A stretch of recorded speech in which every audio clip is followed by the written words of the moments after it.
இப்போ நீங்க பார்க்குற இந்த வீடியோவில் இருக்கிறது தமிழக வெற்றி கழகத்தின் கொடி கிடையாது. வர 22ஆம் தேதி தான் அஃபிஷியலாக தமிழக வெற்றி கழகத்தின் கொடி என்ன, அதில் என்ன கலர் இருக்க போகுது அப்படிங்கிறத விஜய் அறிமுகப்படுத்த போகிறாரு.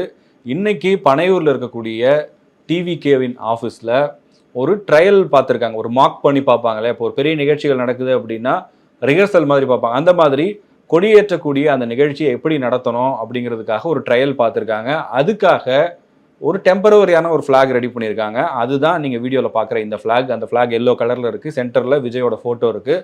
ஆக்சுவலாக தமிழக வெற்றி கழகத்தின் கொடி இப்படி இருக்க போகிறதில்ல. அதில் எல்லோ கலர் கண்டிப்பாக இருக்கும், ரெட் கலரும் இருக்கும். அதோடு சேர்ந்து வாகை மலர் அல்லது செங்காந்தல் மலர் அப்படின்னு சொல்லியிருந்தாங்க. ஆனால் மோஸ்ட் ப்ராபப்ளி வாகை மலர் அந்த கொடியில் இடம்பெறுவதற்கான வாய்ப்பு இருக்குது அப்படிங்கிறத சொல்லியிருக்காங்க. நம்ம ஒரு 2-3 மாதத்துக்கு முன்னாடியே நம்மளோட வீடியோஸில் அதை சொல்லியிருந்தோம். விஜய் கட்சியினுடைய கொடியில் ஒரு ஃப்ளவர் கண்டிப்பாக இருக்கும், ஒரு மலர் கண்டிப்பாக இருக்கும்னு சொல்லியிருந்தோம். அதே மாதிரி அந்த அறிவிப்பும் வந்திருக்கிறது. சரி, வேற என்னென்னலாம் விஜய் சைட்லேருந்து இப்போது பிளான் பண்ணிட்டு இருக்காங்க, அந்த கட்சியினுடைய மாநாடு எப்படி நடக்க போகுது, என்னென்ன பிளான் இருக்குது அப்படின்னு பார்க்கும்போது, முதல்ல இந்த மாநாட்டுக்கு ஏற்பாடுகள் அப்படிங்கிறது கிட்டத்தட்ட முடிஞ்சிருச்சு அப்படிங்கிற தகவல் கிடைச்சிருக்கு. விக்கிரவாண்டியில் விஜய் கட்சியினுடைய மாநாடு நடக்க போகுது. இதுக்கு முன்னாடி பல இடங்களில் அவங்க மாநாடு நடத்துவதற்கான வாய்ப்பு இருக்கா அப்படிங்கிறத பார்த்தாங்க. அது திருச்சி சிறுகனூராக இருக்கட்டும், அதே போல் பொன்மலை ரயில்வே கிரவுண்டு, இப்படி நிறைய இடங்கள் அவங்க சைட்லேருந்து பார்க்கப்பட்டது. சேலத்தில் கூட ஒரு இடம் பார்த்தாங்க. பட் அந்த இடம் எல்லாமே அவங்களுக்கு கன்ஃபார்ம் பண்ணுறதுல நிறைய சிக்கல் இருந்திருக்கு. அதில் சில அரசியல் இருக்குதுன்னு சொல்கிறாங்க. சில இடங்களில் போதுமான அளவுக்கு கெப்பாசிட்டி இல்லை அப்படிங்கிறதும் சொல்கிறாங்க. இப்போது ஃபிக்ஸ் பண்ணியிருக்கக்கூடிய அந்த இடம் அப்படிங்கிறது தனியாருக்கு சொந்தமான இடம். நிறைய இடங்கள் அங்கே இருக்குது. அது எல்லாத்தையும் கிளப் பண்ணி அந்த இடத்துல விஜய் கட்சியினுடைய மாநாடு நடத்துவதற்காக திட்டமிட்டிருக்காங்க. வழக்கமாக விஜயோட படங்கள் ரிலீஸ் ஆகும்போது ஆடியோ லான்ச் இருக்கும். பட் இந்த முறை மாநாடு நடத்துவதற்கான திட்டம் இருப்பதனால ஆடியோ லான்ச் வேணாங்கிறது தான் அவங்களுடைய பிளானாக இருக்குது. அதனால தான் ட்ரெய்லர் லான்ச் பண்ணிவிட்டு அந்த ட்ரெய்லர் லான்ச்சுக்கு அப்புறமா பிரசாத் ஸ்டுடியோவில் வெங்கட் பிரபுவும் அர்ச்சனா கல்பாத்தியும் ஒரு ப்ரெஸ் மீட் பண்ணியிருந்தாங்க. அதுதான் கோட் படத்தோட அதிகபட்ச ப்ரமோஷனாக இருக்க போது. இதை தாண்டி விஜய் என்ன பண்ண போகிறார் அப்படின்னா, இந்த 22ஆம் தேதி பனையூரில் இருக்கக்கூடிய ஆஃபீஸில் அவர் கட்சி கொடியை அறிமுகப்படுத்த போகிறாரு.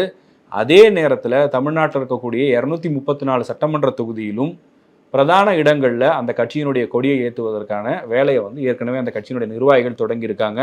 அது மட்டும் இல்லாமல் சட்டமன்ற தொகுதிக்கு ஒரு இடத்துல காவல்துறையோட அனுமதி வாங்கி கொடியேற்றுவதற்கான வேலைகள் ஒரு பக்கம் பண்ணியிருக்காங்க. அதே நேரத்தில் ஒவ்வொரு கிராமங்கள்லையும் ஒவ்வொரு கிளைகள்லையும் விஜய் கட்சியினுடைய கொடியை ஏற்றுவதற்கான வேலைகளையும் தொடங்கியிருக்காங்க. ஒரே நேரத்தில் பல்லாயிரக்கணக்கான இடங்களில் விஜய் கட்சியினுடைய கொடியை ஏற்றுவதற்கான வேலையை அவங்க பார்த்துட்ருக்காங்க.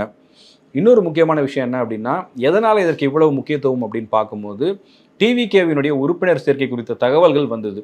1 மணி நேரத்தில் இவ்வளோ பேர் சேர்ந்தாங்க, ஒரே நாளில் இத்தனை லட்சம் பேர் சேர்ந்தாங்க, ஏறத்தாழ ஒரு 50 லட்சத்துக்கும் மேற்பட்ட உறுப்பினர்கள் அந்த செயலி மூலமாக பதிவு செஞ்சாங்க அப்படிங்கிற தகவல்லாம் வந்தது. அதை நிறைய பேர் விமர்சனம் பண்ணாங்க. எப்படிங்க அதெல்லாம் சும்மா நீங்கள் எதாவது சொல்கிறீங்களா அப்படின்ற ஒரு விமர்சனம் வந்ததுனால கொடி ஏற்றும் போது நேரடியாகவே அந்த கட்சியினுடைய பலம் என்ன அப்படிங்கிறது மக்களுக்கு தெரிய வரும். இப்போ எந்த ஒரு ஊருக்கு நீங்கள் போனாலும் சரி, இப்போ நீங்கள் சென்னையிலேருந்து திருச்சி பைபாஸில் போனாலும் சரி, இல்லை சென்னையிலேருந்து பெங்களூர் ஹைவே அந்த ரோட்டில் போனாலும் சரி, பிரதான கட்சிகளுடைய கொடியை நம்ம எல்லா ஜங்ஷன்லையும் பார்க்க முடியும். ஒவ்வொரு ஊருடைய என்ட்ரன்ஸ்லையும் பார்க்க முடியும். அது என்ன அப்படின்னா, இந்த ஊரில் அந்த கட்சி எவ்வளோ பலமாக இருக்குது அப்படிங்கிறத ஒரு மறைமுகமாக சொல்லக்கூடிய விஷயம் தான் கொடி கம்பங்கள். அது திராவிட கட்சிகள் ரொம்ப சிறப்பாகவே பண்ணுவாங்க. அதே மாதிரி பேட்டர்னில் தேசிய நெடுஞ்சாலைகளாக இருக்கட்டும், இல்லை மாநில நெடுஞ்சாலைகளாக இருக்கட்டும், முக்கியமான ஜங்ஷன் எல்லாத்துலேயுமே விஜய் கட்சியினுடைய கொடியை முறையாக அனுமதி வாங்கி ரெடி பண்ண சொல்லியிருக்காங்க. இது ஒரு ஸ்ட்ராங்கான சிக்னலை மக்கள்கிட்ட கொடுக்கும். விஜய் கட்சி ஆரம்பிச்சிருக்காரு அப்படிங்கிறது ஒரு நியூஸில் வரும், பேப்பரில் இல்லை சோஷியல் மீடியாவில் வருவதை விட நேரடியாக மக்கள் பார்க்கும்போது கொடி கம்பங்கள், அதில் கொடி, அந்த கல்வெட்டு இதெல்லாம் இருக்கும்போது மக்களிடம் அது ஒரு பாசிட்டிவான தாட்டை ஏற்படுத்தும். அப்படிங்கிறதுனால அதை முதற்கட்டமாக ரொம்ப துரிதப்படுத்தி செய்ய சொல்லியிருக்கிறதாகவும் ஒரு தகவல் வந்திருக்கு. ஏற்கனவே அவங்க கட்சி ரீதியாக கட்டமைப்பு, அணிகள், அந்த அணிகளுக்கு நிர்வாகிகள்னு சொல்லி கட்டமைப்பை பலப்படுத்தி வந்தாலும் ஒரு கட்சிக்கு கொடி ஏற்றுறது அப்படின்றது ரொம்ப முக்கியம். விஜயகாந்த் கட்சி தொடங்கும் போது இதே மாதிரி தான் பண்ணாங்க. அவர் ஏற்கனவே ரசிகர் மன்றமாக இருக்கும்போதே கட்சி கொடியை அறிமுகப்படுத்தியிருந்தாலும் அது தேசிய முற்போக்கு திராவிட கழகம் என்கிற ஒரு அமைப்பாக அது உருவான போது பட்டி தொட்டி எல்லாம் விஜயகாந்தினுடைய கொடி பறந்தது. ரசிகர் மன்றமாக இருந்ததை விட கட்சியாக மாறினப்ப எல்லா இடங்கள்லையும் எங்கெங்கெல்லாம் போகிறாங்களோ எல்லா இடத்துலையும் விஜயகாந்த் கட்சி கொடியை பார்க்க முடியும். அந்த அளவுக்கு அவங்களுடைய கட்டமைப்பு பலமாக வச்சுருந்தாங்க. அதே மாதிரி ஒரு பேட்டர்னில் தான் இதுவும் பண்ண போகிறாங்க.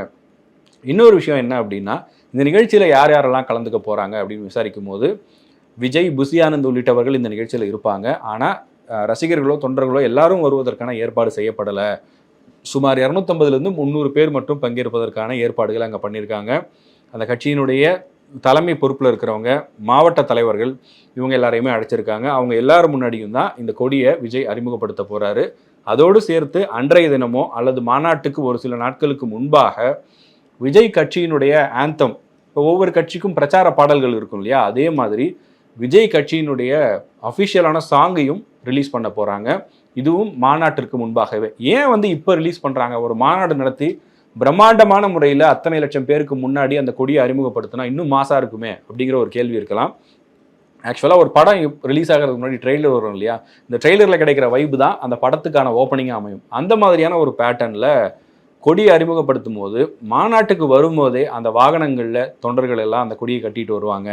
அதே நேரத்தில் போஸ்டர்கள் அடிக்கும் போதும் அந்த கொடியை பயன்படுத்துவாங்க. இப்போ வரைக்கும் விஜயோட போஸ்டர்கள் பார்த்தோம் அப்படின்னா கல்வி விருது வழங்கக்கூடிய நிகழ்ச்சியில் அவருக்கு எடுத்த ஃபோட்டோஸ் தான் எல்லாரும் யூஸ் பண்ணிகிட்டு இருக்காங்க. ஆனால் இந்த கொடி அறிமுகப்படுத்தப்பட்ட பிறகு அந்த கொடியை போஸ்டர்களில், பேனர்களில், வாகனங்களில் இப்படி எல்லாத்துலேயும் பயன்படுத்தும் போது இன்னும் அது பெரிய ஒரு அவுட்ரீச்சாக இருக்கும். மக்கள்கிட்ட ஒரு ஃபிசிக்கலாக இதுவரையும் சோஷியல் மீடியாவில் இல்லை மற்ற இடங்களில் ப்ரெசன்ஸாக இருக்கும்போது இப்போ ஃபிசிக்கலாக கொடி கம்பங்களாக, காரில் இப்படி எல்லா இடத்துக்கும் போகும்போது கட்சியினுடைய ரீச் அது இன்னும் கொஞ்சம் பெருசாக்கும் அப்படிங்கிற ஒரு கான்செப்ட். எதனால் வாகை மலர் அப்படின்னு கேட்கும்போது அதற்கு பின்னணியில் சில காரணங்கள் இருக்குது. அதெல்லாம் விஜய் மாநாட்டில் பேசுவார். கொள்கை ரீதியாக சில விஷயங்களை பேசும்போது தமிழர் நாகரிகம், தமிழர் பண்பாடு, இப்போ நம்ம கீழடி இதெல்லாம் பேசிகிட்டு இருக்கோம்.